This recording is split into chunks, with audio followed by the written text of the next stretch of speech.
you all are trying to take a chip away at the iciness of politics approach versus a, hey, we'll try this, and if it doesn't work, it doesn't work. What advice would you give to others that are trying to take the same approach that you are, which is, okay, look, at some point we got to take an ice pick to this, and we got to chip away at the iciness that we have between ourselves as Americans. What advice would you have based on the example that the other senator and you were trying to put together for the Commonwealth?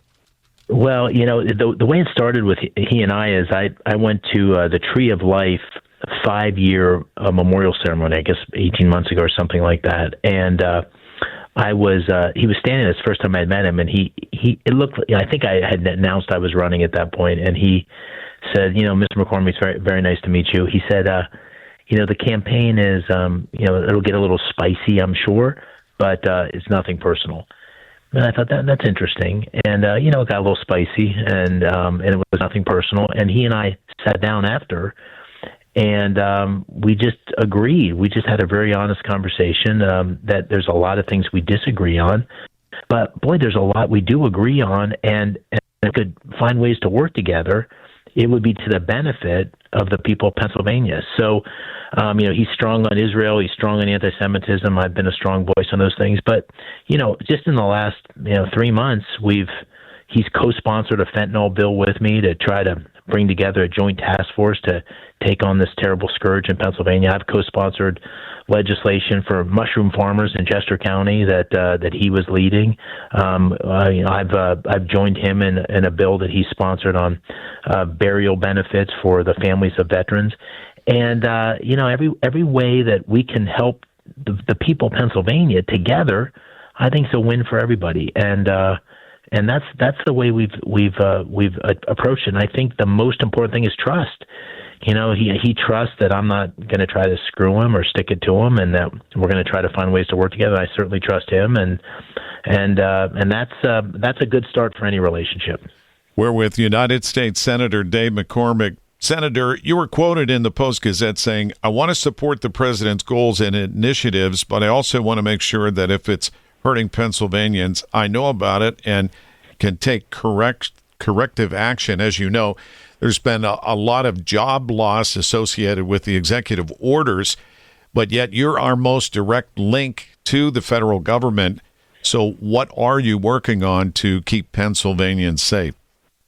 Well, first of all, you start with what's going on. And I think the starting point is we're on a fiscal situation. Our spending situation is unsustainable. Unfortunately, we have $34 trillion of debt. We spend about $1 trillion a year on interest payments.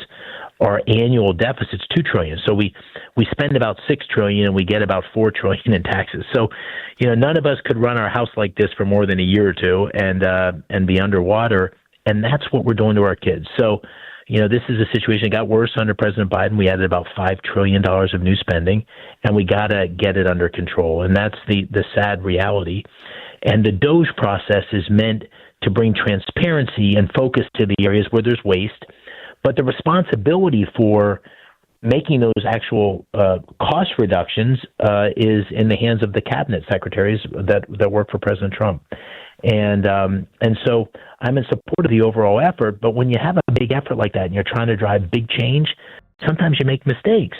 And so you got to have a process that actually fixes the mistakes too. So a good example of this is the Department of Agriculture, through the DOGE efforts, eliminated a number of folks that were experts in bird flu. And, we're in the middle of a bird flu epidemic. That was bad. That was a dumb idea. So we got to hire those folks back, which the Department of Agriculture did, so we can deal with bird flu. There's another area that's of particular concern to many Pennsylvanians, which is NIH funding for our big universities and our hospital systems.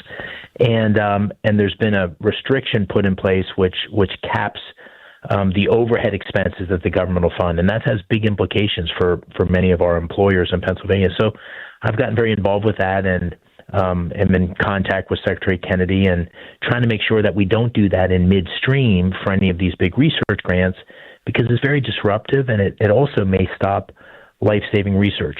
So I try to go point by point and try to look at the things that I think make sense in the overall scheme of things, but maybe bad for Pennsylvanians. And I try to be a voice that both supports the cost-cutting efforts, which I think is critical for our country, wasteful spending that's waste, fraud, and abuse that's happening across our government. The Government Accountability Office, which is an independent group, estimates about $500 billion of waste, fraud, and abuse. But at the same time, I'm very focused on what's happening in Pennsylvania and trying to make sure I'm a strong voice for not letting dumb things happen. I guess the one last thing I'll say is I think it's very important that as we unfortunately have to eliminate jobs in the federal government. We added 400,000 new jobs in the last 4 years in the federal government. We're going to have to eliminate a number of those jobs, not just the new ones, but across the government. I think it's critical that we treat the people that are leaving the federal government, sadly, with gratitude, with respect, with dignity. The large majority of them are patriots trying to serve their country.